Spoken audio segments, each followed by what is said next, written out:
Statistically, it's hard to argue against the possibility that all of us are not just the creation of some kid in a parent's basement programming up a world for their own entertainment. It's so, in principle, easy once you have that technology that it's therefore much more likely, just based on the statistics, that we are in a simulated universe. The odds that we're in base reality is 1 in billions. If you think you know what reality is, then I envy you. Because when it comes down to it, I don't know what I am, where I am, when I am in that place, and what that place even is. Science tells us a lot about what we observe, but recently, it's also been telling us about what we simply cannot. And even though it might sound like fiction, several renowned scientists are now joining the sentiment that we are living in a simulation. Let's go back to try and wrap our heads around this frankly terrifying concept. The universe. What is it? Well, in a word, everything. It contains all matter, space, time, histories, futures, you, me, us, them, and yeah, everything. Cosmologically speaking, we exist in space, in a galaxy called the Milky Way, one of billions of galaxies in the observed universe.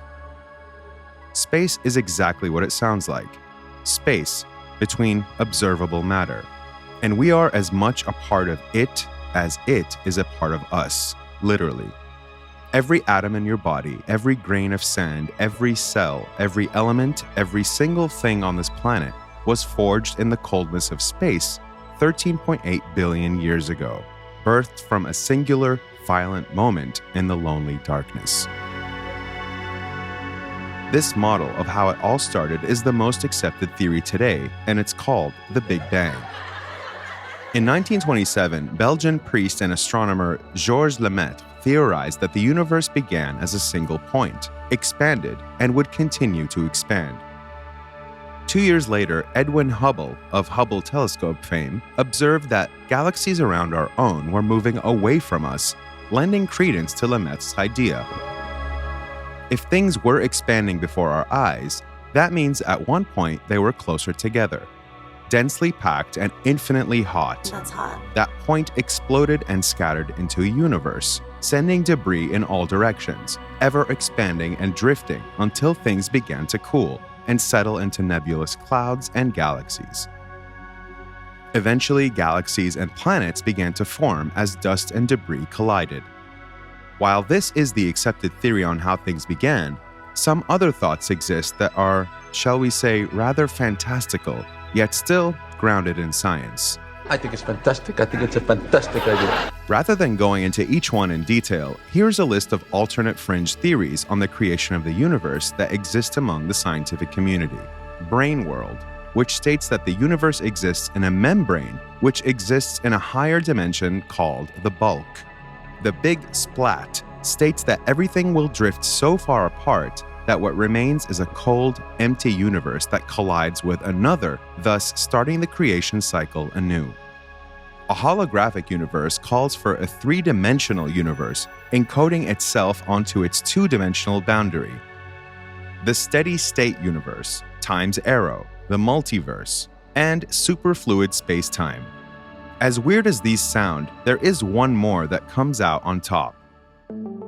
The simulation theory. Is it that hard to imagine? Is it any harder to imagine than trying to picture a place before time existed? In fact, the whole simulation thing has become so popular that I'd say it's way easier to accept. But what does the theory actually state?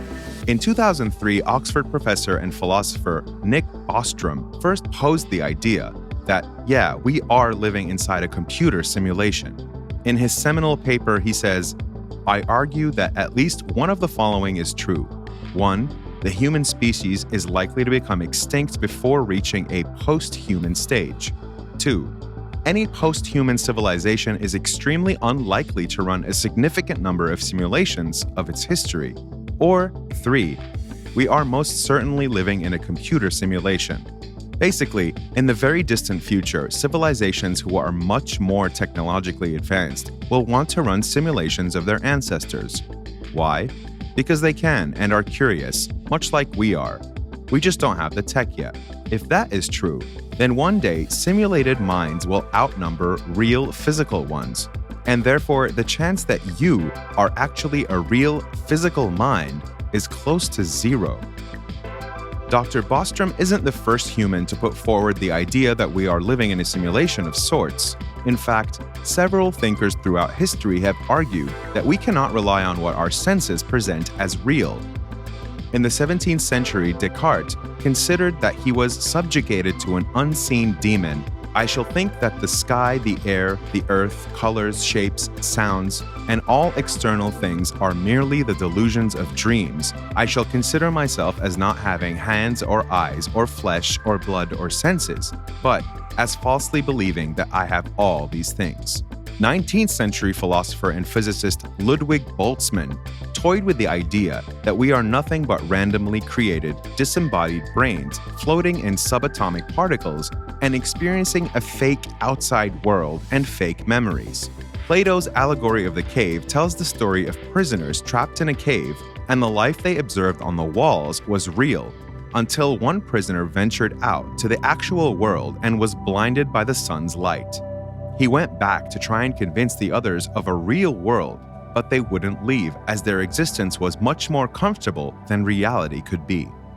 The brain in the vat theory plays off of Descartes stating that we exist as brains in jars, hooked up to supercomputers by some evil mad scientist. Films like The Matrix and The Truman Show also deal with observed reality versus actual reality. But back to science. MIT and Stanford graduate Rizwan Virk has stated that the fact that we perceive the world as real and material does not mean that the world we perceive is the reality. The deeper scientists look for the material in the material world, the more they find it does not exist. So we've explored some theories and works that suggest we might actually be living on someone or something's computer. It's not purely science fiction. There are respected scientists who actually believe this. There's money being spent on examining it further. And the more they dig, the scarier it gets. Are we in control of our actions? Or are they programmed in a mesh of complex coding? How long has the simulation been running in real time? What is time? Are we alone? Are aliens simply creating video games to have some fun, or are they running these simulations to study the past? I'm reminded of a quote by Arthur C. Clarke. Two possibilities exist. Either we are alone in the universe, or we are not. Both are equally terrifying. If someone is toying with us, I'm petrified. If someone is not and we're just endlessly floating in a silent void, I'm equally so. But let's assume simulation theory is correct. Well then, to whoever might be up there shifting dials and switching levers, writing code, just please stay away from that undo button.